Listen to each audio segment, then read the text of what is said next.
Hello, this is Sabine Minsky. Welcome to Your Spirited Life. Today I am joined by Alida McDaniel. She invites her clients to go through optimal living by addressing holistic nutrition, fitness coaching, mindset, and spirituality. So, needless to say that today we're going to be speaking about alignment, mind, body, and spirit. Welcome. Thank you so much for having me. Sure. So, can we start by defining what optimal living is for you? And we'll be delving into the different aspects, but some general impression of what that means to you. Absolutely. Well, I suffered from obesity and chronic illness for so long, for about the first 20 years of my life. And I was nowhere near optimal, nowhere even near healthy. And so for me, what I have found, optimal living is being the best I possibly can be in every single moment. And whatever that best is for each and every one of us, that is optimal. Your energy transpires through. It's the first time we connect like face to face, not just over the phone, and that's fantastic to see. So I can't wait for you to share with our audience how to create that peps in your life. So can you tell us a little bit of your background? You've already started sharing with us, but how you went from taking care of your body into spirituality. What was your path like? It's really funny that you asked that, because I think growing up, my mom used to take me to this incredible store. Like, you could see books behind me. For a very long time, I actually had my books in a storage unit because I have so many of them. I had this passion for learning. My mom used to take me to this bookshop called the Bodhi Tree. It was in downtown LA. Mm-hmm. And it was filled with metaphysical, spiritual, quantum mechanics books. And at the time I was exposed to it, and my mom always gave me the freedom and the capacity to find myself. But I was so traumatized in my own mind by the struggles that I experienced as a child, my parents getting divorced, being molested, not really having, that solid father figure to be that, to create that cohesive unit. And so over the course of time, I just began gorging myself in food, because it was easier to numb my pain than it was to face the fact that I was creating the suffering. And so over the course of the years, as I would make money, I would help, be working with my mom. I would spend every last cent on just random pieces of stuff and food. And I would literally just eat until I couldn't eat anymore, and I would pass out, and I became depressed and really sick. And for years I battled with, chronic fatigue syndrome, fibromyalgia. I had Epstein-Barr at one point. I had 3 different doctors try to diagnose me for Prozac, which I never took, thankfully. And it was the 3rd doctor. I'll never forget when I was 21 and I walked into his office, and I went for like cold and flu symptoms. And he said, Alida, I don't think things are going on really well in your life. It feels like something's just not quite right. And I looked at him and I'm like, you don't know what you're talking about. Like, everything is fine. Just leave me alone. Like, you don't know what you're talking about. And I got out into the parking lot and I called my mom, and we were both just in tears. Like, I don't want to take meds. And it was at that moment that I decided, you know what? I'm not going to go see doctors ever again. I'm going to go find a way to change my life. And at that moment, I left working 3 jobs and going to junior college, because I was miserable there anyway. And I ended up in culinary school. And I went to San Francisco, which was probably one of the greatest experiences I could have ever had, because I was surrounded by the most artistic, creative, rambunctious people that I could have ever been exposed to. And it was during that time when I really set the intention that I wanted to create food that was healthy for me, so that I could break my emotional eating.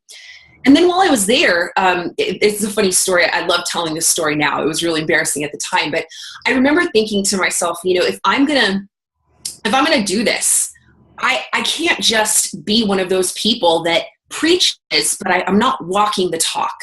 And so if I'm gonna go out and I'm gonna go change this for myself, I need to do this for the sake of helping others. I can't just keep it to myself. But if I'm going to do that, I also have to look the part. I have to feel the part. I have to make these changes within myself. And shortly thereafter, I'm running down the stairs and I hear this god-awful noise, and I stop dead in my tracks and I look around the dorms and I'm like, okay, is anybody paying attention? And I realized that noise was my thighs slapping together. Oh. And, you know, as a woman, like, you're just like, oh my gosh, my whole world just ended right there on the spot. But it was in that moment that I realized, you know what, I've got my work cut out for me. And over the next few years, you know, I really just dug deep, and I really just took ownership for what suffering I was creating in my own life. I started educating myself as much as I could in food, nutrition, in fitness. And then I lost 80 pounds and reversed my chronic illnesses. So yeah, in a nutshell. Thanks so much for sharing this. It's you know, it touches some strings in me too, because I had a moment of, you know, thighs slapping together. I have to say. Mm-hmm. And you know, it just starts off. Oh, this is going to be like an interesting talk and maybe emotional a little bit, but it starts off a path of, what am I doing here? Like on a much deeper level, but first to connect with our bodies. I mean, I don't know if you'll reverberate with this, but for me, emotional eating was numbing my emotions, but it was also like a buffer zone between me and the male energy. Mm-hmm. And it's just been such a pathway to owning, you know, this shape that I chose for myself, or that God gave me. And it becomes a gift, but woo, it's a path. Mm-hmm. Absolutely. Yeah. Mm-hmm. I wrote a while back, I've written a few books over the course of time that I never really released, but mm-hmm. I deemed it as a fat suit. It was my protective layer. And so as long as I could stay obese, people wouldn't notice me. The world wouldn't pay attention to me. Maybe men wouldn't think that I was attractive, or, you know, it was easier for me to hide behind that suit than it was to actually show my face. And what's really funny about it, and I never even gave it a thought, because I never imagined it happening. But when I lost 80 pounds, I started getting all this attention, and I'm like, okay, this is really weird. Like, people are noticing me, and people want to talk to me, and all of a sudden everybody wants to be my friend, and this is really weird. But when I took it a step further and I started actually, you know, honing in on it and really breaking down body fat instead of just losing overall weight, mm-hmm. I got down to a size 3. It was the smallest I'd ever been in my entire life, and it was too thin for me. But in that moment, I literally saw people completely reverse again. And people were afraid to talk to me, because it was like I was walking out like I was a supermodel, like I was on the cover of a magazine, mm-hmm. and people were like, oh, she's too pretty to talk to. And they couldn't even look at me. It was the strangest thing. So, you know, being on both ends of the spectrum, it's a very odd perspective, but it forces us to really be confident in how we show up in life. And I think that was probably the biggest lesson for me overall. Absolutely. And, you know, for some of us, it's through our body and overeating. For others, it will be other buffer zones that they create, other armors. Mm-hmm. And like, how do you invite your clients around you to start realizing that that armor that they're carrying? And I don't know how difficult your own path was in realizing that, or was it just like an easy snap of the fingers? You know, how does it start? That's a really good question. You know, for me, I was on so many diets when I was a kid. Like, I was actually on, I don't know if you've heard Jenny Craig. I don't know if you have that where you're from, but I was on Jenny Craig in 4th grade. And, you know, that it's a really young age to be on, you know, an actual diet itself. But I had experimented for so many years with different diets that it wasn't until I think I really began studying spirituality that I understood from that quantum mechanics level that this is carrying energy. And so when I have clients who come to me and they say, hey, you know what, I can't seem to lose weight, I can't seem to break this barrier, the first thing I ask them is, what part of your life are you struggling most in? Whether it be relationships, whether it be, you know, trauma from your past, you know, what emotional baggage are you carrying that has become your identity? Mm-hmm. So I like to call them identity ornaments, because we bling ourselves out. It's like we wear our emotions on our sleeves. I had an old business partner from Australia said, you know, you Americans, you collect stories. Mm-hmm. And this is how we how we shape our body and our life and our identity. It's like, oh, well, do you look at this scar? This happened when I was 5 and my dad told me, right? And this was when my boyfriend stuck a knife through my heart. Not really, but and so we carry these things proudly, and we're pridefully ignorant of the fact that we're creating this emotional baggage. And so that's exactly where I start. I just dig right in with my clients and basically like, okay, what are you holding on to that we need to address, And so by establishing that from the very beginning, and I think for me, also speaking from experience, it's easier for them to let down their guard and let me in. Absolutely. As an osteopath, it happens so often, or an energy healer, to find a crystallization of emotions in a body, which could be through the eating or through having a frozen shoulder. Anything goes, because our energy or our body is the last buffer zone for what we're living inside if we're not willing to look at it. So true. Yeah. And how do we go from this realization to going into the emotional, to then going into the spiritual? Like, I'd like to jump into this idea of alignment. I don't know if you're totally cool with that. No, it's totally cool. And what I love most about doing the work that I do, I often call myself a calibration coach, because I look at somebody's goal and I basically say, okay, well, this is where you're at now. And I will take my clients through a visualization exercise where I literally will ask them, okay, let's visualize your life having already achieved the goal. Who are you? What is your life like? Who are you surrounded by? What kind of qualities do you have? How do you approach conflict?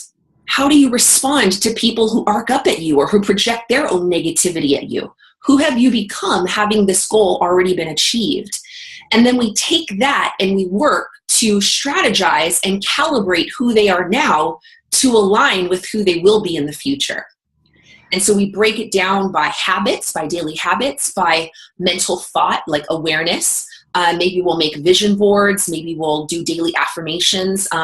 This last year, I've been really, really big on journaling. So every day, writing down things that you're grateful for. So you're starting your day in abundance, but then also reviewing your goals before you even start your day. Most people, they wake up first thing in the morning and they're so focused on, oh, okay, I got to do this. Oh, I don't want to go to work. Oh, I need my coffee, right? And their brain is going in 80 different directions.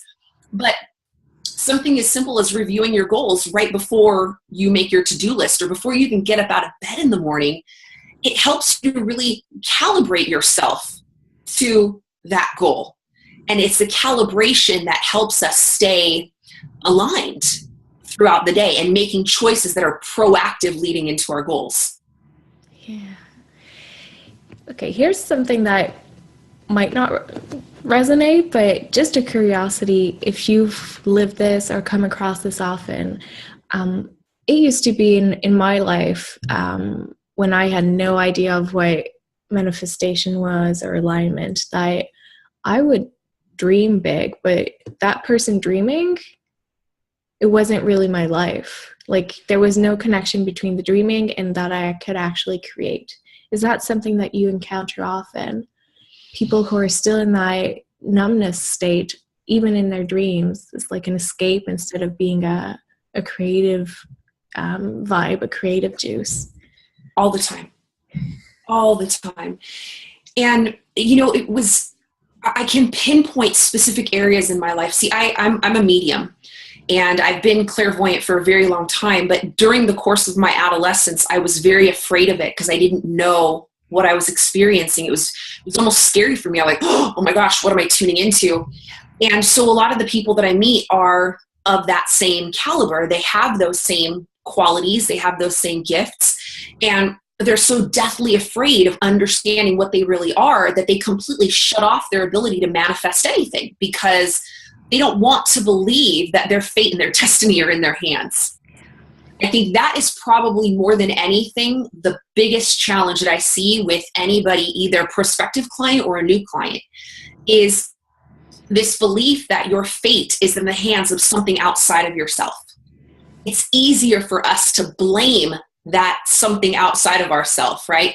It's, well, God's not listening to me, or God's mad at me, or you know what, the universe just has a crazy sense of humor. It's easier for us to say that it's somebody else's fault than it is to take ownership and say, you know what, this is my fault. And it really, every single time, it boils down to that lack of self-worth. It's, I am not worthy of experiencing this in my life. Therefore, this dream is too big for me to even believe I will ever receive or experience in this physical lifetime. And somehow at the same time, we keep on having that little voice inside saying, but everything will be okay. And it's half trying to convince ourselves and half knowing that the universe is there for us. But is that stepping into our capability as human beings to create, you know, as spiritual human beings to create. It feels like that's often a turning point. Yeah, absolutely. Yeah. Well, and I think that's part of the calibration process from my experience. I used to go around teaching, 2-day workshops, sometimes 3-day workshops. And the way that it was best described to me and the way that I used to teach was that over time, we have 2 different voices in our head. One is the higher self and one is the ego. Mm-hmm. Now, the higher self is always saying, hey, you can do it. This is great. You're unstoppable. You're limitless. You're fearless. You're capable. You have everything. You are worthy. And then from, things that happen around us, experiences, maybe rejection over time, the ego voice starts getting louder and louder and louder and louder and louder. And it drowns out that little voice of the higher self, so much so that when we hear that voice, we're like, shut up, you don't know anything. This is real. Because that's the pain that we live in. Yeah. And so it's hard for us to hear that little voice because we're attached to feeling that negativity. And I think it's best described from a chemical imbalance in the body. Most people don't talk about this, but we are actually addicted chemically to hormones, right? There are hormones that are produced in the brain that relate to a specific emotion. And when we are constantly feeling these emotions, our body gets used to feeling that chemical. Without that chemical, our body starts going through withdrawals. And we start seeking out drama, even though we say, oh, I'm addicted to drama. No, we start seeking out drama because we need our fix. And it's really hard to make those changes in life, to change our belief patterns or to change how we show up in life because we're addicted to failure. So that's why it's so hard to get back in balance with that true voice. And it's easier to stay stuck in the negativity because we're literally addicted to that negative. Yeah, isn't it crazy how our identity becomes what we live every day, and what we live every day is a combination of our hormonal system and what we impose on ourselves, and it's just a vicious cycle. And then it becomes, my life is stressful and that's me and that's okay. But then all of us listening to this call, we all have that voice inside, wherever you feel you're at, still discovering what intuition is, what manifestation is. Maybe it's all still like very fuzzy to you, or maybe you're full in, but it comes back to always looking at who I am. I don't know how powerful you find those 2 words, I am, but they're the crux of it for me. To me, it's what I am. It's not a who, it's a what. For me, a who is almost like, I forgot who it was. I think it might have been, it was either Alan Watts or David Hawkins. I tend to bounce back and forth between the two. I'm a huge fan of both. But one of them said that we really are foundationally, we are made up of the beliefs. Oh, no, I'm totally wrong. Don Miguel Ruiz actually said it from the 4 Agreements. Said we are a combination of what we think other people think we are. Yeah. Right? We're not really authentic. We're not really being who we really are. We're just reflecting what other people are projecting onto us until we consciously choose to be who we want to be. And so when we start talking about spirituality and people, will kind of get a glazed over look like, oh, that's a little bit too woo-woo, or, just don't talk all that fluff stuff. It boils down to seriously just unapologetic authenticity. At the end of the day, if you can look yourself in the mirror and say, I did a great job, beautiful, you are in complete alignment. That's all there is to it. There's no more overthinking the process. You don't have to, spout off mantras or, have incantations. All you have to do is just be you. Be the best version of you every single day. And that is what helps that inner voice that wants to support you to come out and get louder. Because now, when that voice inside you tries to say, hey, let's just procrastinate today. Let's just go, do this instead of this. And that little voice inside of you is like, hey, remember when we had that vision of what life would be like if we actually achieved our goal, and remember how good it felt? Let's try for that today. Let's explore what that could be. And then in that tiny little fraction of a moment, instead of thinking the same thoughts that we thought the day before, now all of a sudden we're thinking something different. Like now there's a different possibility. And I like to think of it like Alice in Wonderland following the white rabbits. Mm-hmm. If you are really open to life and the adventure of exploring who and what you can be, not just who, but what you can be, right? You're a spiritual being having a human experience. If you spend your life exploring that and following all the little clues, your life will be so full of wonder and excitement, you will not have time to worry or doubt or have pity on yourself. To me, that is what spirituality is all about. Love it. Love your energy. One thing that's popping for me in my mind is, okay, I get to the end of the day and sometimes that little voice will kind of convince me that everything's good, even though I've really just been like procrastinating, like my daily life is like. Mm-hmm. So the mind has this way of numbing things out, and it's hard to shake it up sometimes. Mm-hmm. So what would you say to somebody who came to you with that problem of, I always kind of like make it okay, but I'm not really happy with what I've done. Yeah. And it's completely normal. First of all, because we've got that inner dialogue that wants to constantly judge our level of perfection, not excellence, but perfection, right? We have to be perfect. And in that moment, the first thing that you've got to remember is life is about perspective. If you perceive the world from a negative space, you're going to get more of it. We are vibrational creatures, right? Our body is vibrating. Like quantum physics actually shows us that there is no such thing as physical matter. Like even my phone or my coffee cup is made of vibrations, right? So the vibrational thought of I should have, would have, could have done better pulls us back into I'm not enough. And so if we can shift our focus from, okay, you know what? I may not have done as much as I set out to do, but this is what I got done. This is what I accomplished. This is what I learned today. Maybe you didn't do anything that was on your to-do list, but you brought a smile to somebody's face that was in a bad space. That to me is success. And so many of us are in this place of like sticky judgment because we have these shoulds attached to what our day is supposed to be like. And we're confining ourselves to try to fit into somebody else's box of perfection instead of saying, you know what? Success to me feels like this. And if I look at the course of my day and while my to-do list was not done, I was a great success. That's all that matters. And ending your day by celebrating your successes is going to change how you show up the following day, because now you're not going to bed with failure on the brain and on the heart.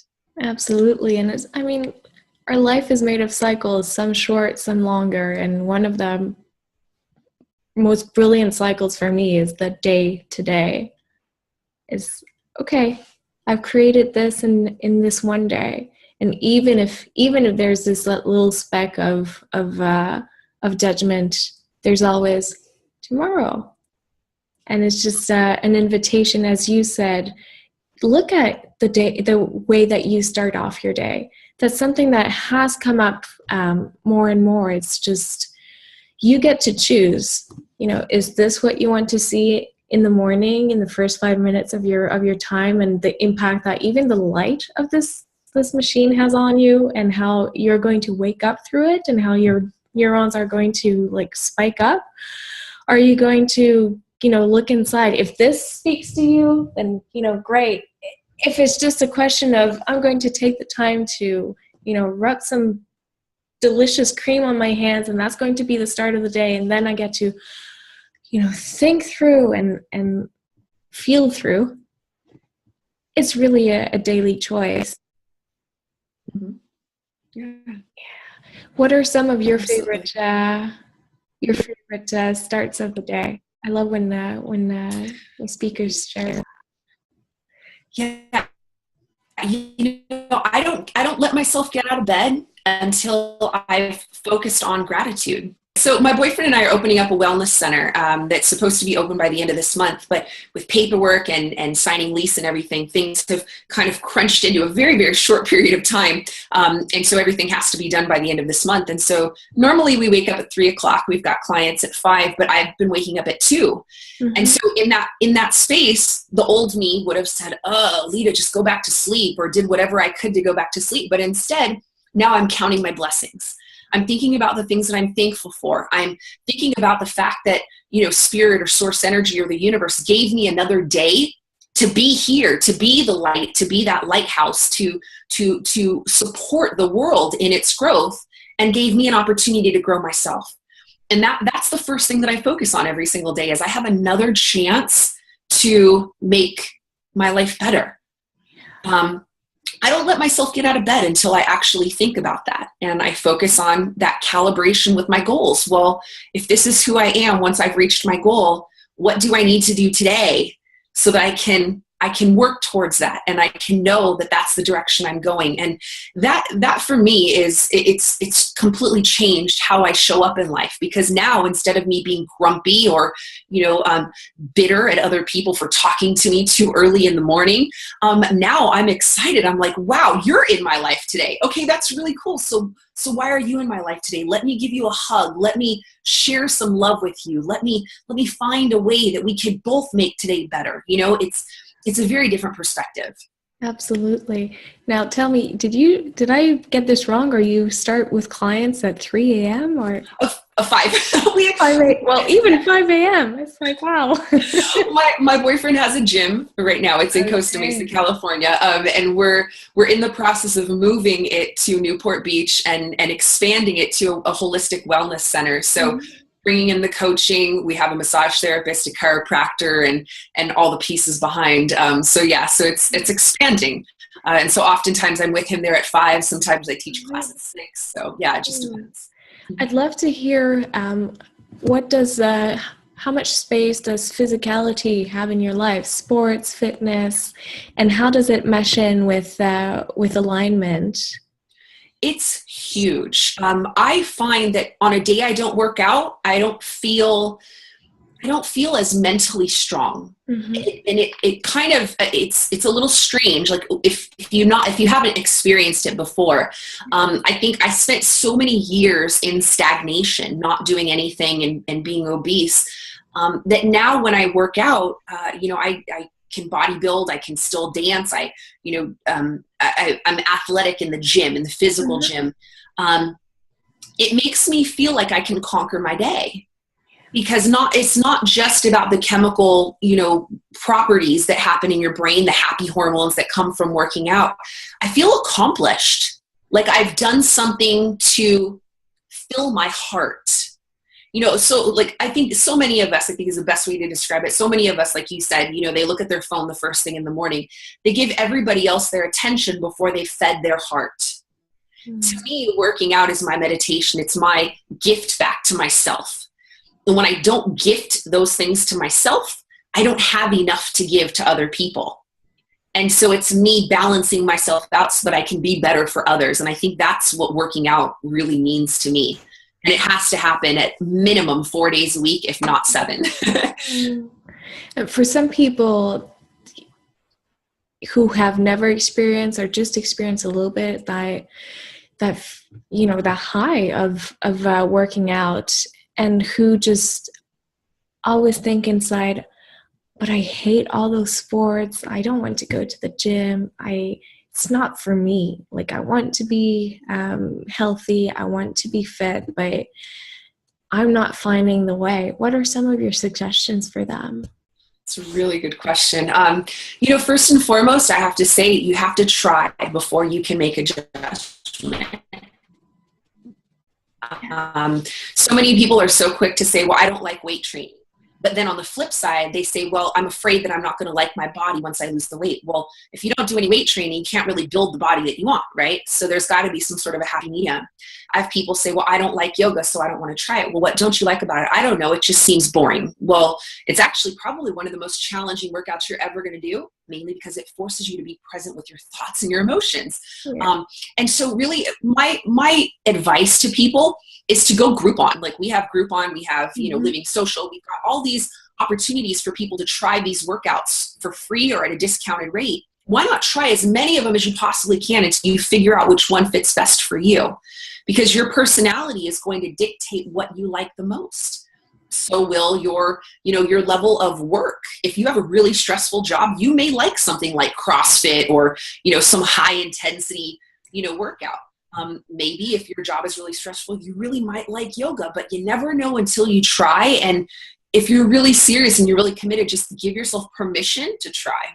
I mean, we're entering the new year, and so many people will go on this determination, which is beautiful, of I want to get in shape, will subscribe to the gym. But I love your idea of, try things out, taste. You haven't done it yet, or maybe the vibe with one teacher wasn't good. If you started yoga for the first time, it was like, oh, what is this? Oh yeah, talking about yoga and manifestation, I've just finally found a place where I can do osteopathy and take free yoga classes. So I am to the moon for that. But yeah, really dare to try. That's just a message of trying. And it goes to the heart of your spirited life, in the sense of it's not all inside. A huge part of it is inside, but it's not all inside. It's also the daily actions that we take, whether it be how we start our day. Even not touching a cell phone is an action, right? And it goes into, what am I going to do with my body? How am I going to eat? How am I going to exercise if I choose and dare to? And that's the bridge that I would love for you to talk about, how inner work is perhaps the seedling, but it's not enough. And throughout what we've been talking about, it just flows, and it just makes sense that it's all embracing one another. But for some people, there's still this hiding in the inner work, and I would love to hear you on that. Do you see that too often? And how do you break that hiding? That's such a good question. I really actually love talking about this topic. I went from one end of the spectrum in, the hardcore bodybuilding world to full woo-woo. I was at University of Santa Monica studying spiritual psychology. And there's, when you get to one point in your spirituality, you don't want to come down. You don't want to have to go back and face the ickiness that is, physical life. And I love, David Hawkins talks about this all the time, where he basically says, people have a spiritual awakening, but they forget that they have to go back into the world and go help other people get to that level. And then through that, they get to another level, and then they have to go back. And it's like this back and forth, right? Miko Swami, is that his name? Always says it's a doobie-doobie-doo. You have to go back and forth between the doing and the being. You can't have one without the other. For me, I think it's an awareness. I like to observe people, and the spiritual communities that I belong to are so completely opposite from the other community that I belong to in Secret Entourage. Secret Entourage is specifically geared towards entrepreneurs. There's a lot of fancy cars and a lot of money, and people who are in the woo-woo community will say, well, that's not very spiritual. But they're more focused on just sitting there with their arms crossed, thinking that meditation is going to help them reach alignment and enlightenment. But they're not taking action on any of the messages that they receive. I see people, oh my gosh, people are addicted to clearing limiting beliefs, so much so that they look for limiting beliefs every single day. And now the universe says, hey, if you love this, we'll give you more. And every single day you're faced with another limiting belief and another limiting, and you become addicted to clearing limiting beliefs, and you have no time and no space to go out and take action on what you just cleared. Yeah. And so, my best advice, honestly, is like, wake up in the morning, do your meditation, get a really quick message and go take action on it, and then get another one the next day. A couple years ago, I was actually, I was sitting on the beach on New Year's Eve with Alexi Panos and Preston Smiles. And we were having a conversation about how, as light workers, we receive messages, but it's not, the message isn't for us. It's for us to share with the world. It's part of our gift that we are a channel, we are a vehicle for this information. And so if we can remember that it's not for us to stay sitting in meditation for countless hours, more so for it is for us to channel this information and share it with others, that is our purpose. And if we can keep ourselves in that flow, there's no stagnation, because we become that channel and there's constant flow. When we hold it to ourselves, that's when things stop up. So things become limited, resources become limited, people in our life become limited, our experiences become contracted, because we're not willing to be the flow. And so people who go into that full woo-woo, they create a cage around them because they're not willing to let it all out. Mm-hmm. Thank you. That's just, it's about giving away that idea of, to be spiritual, I basically need to retreat. And there's still room for that for some very specific, this is my, personal belief, but for some very specific religious sects, smaller entities, and people who really decide to go on a path of full devotion. And that's perfect. But you and I, we're living in homes in a city or a small town. We're interacting with people all day long. And that's what being holders of the light is being willing to share it and shine it. Otherwise, it just kind of becomes extinguished inside. And I've made that mistake. Like, I'm not speaking out of, anything else than I've been there sitting on the cushion and thinking everything would just fall into place in my outside world, just because I was doing that one part. That's just one ring out of so many. Mm-hmm. So you actually have a gift for listeners of 30 days to Namaste. Yeah. So I started an academy in this last year. It's called Goddess Intelligence Academy. And so it's just been kind of a work in progress. And so the 3 courses that are actually available to all of your listeners for free is a $60 value.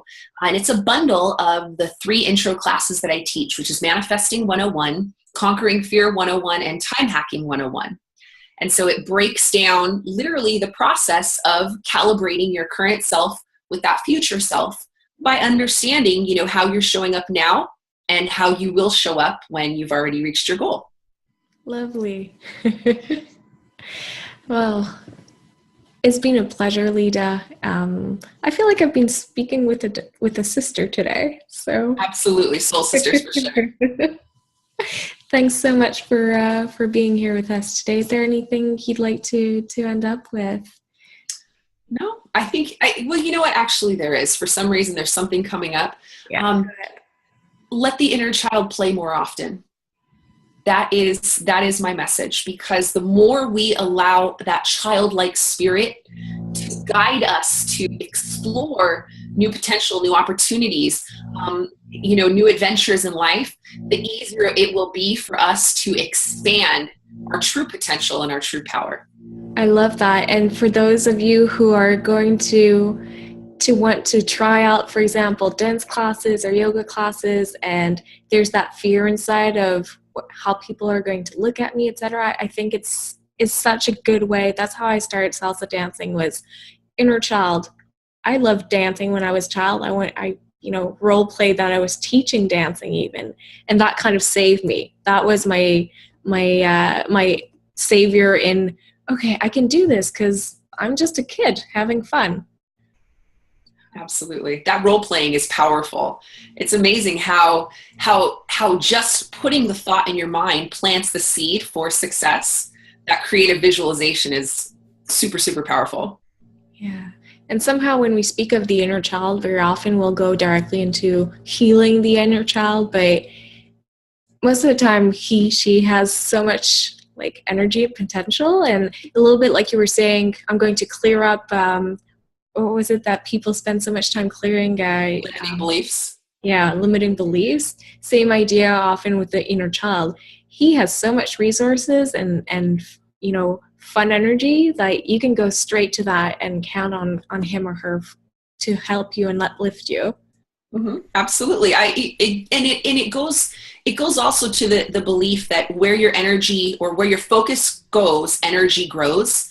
So, there's I don't really practice a particular religion, but there's a story in the Bible where Jesus was basically going to the towns and healing people of leprosy, and literally saying to somebody, would you be healed? Would you literally take this belief and walk away as though you were healed? And I think that's what we forget. We focus so much on the brokenness that we forget to behave as though we've already been healed.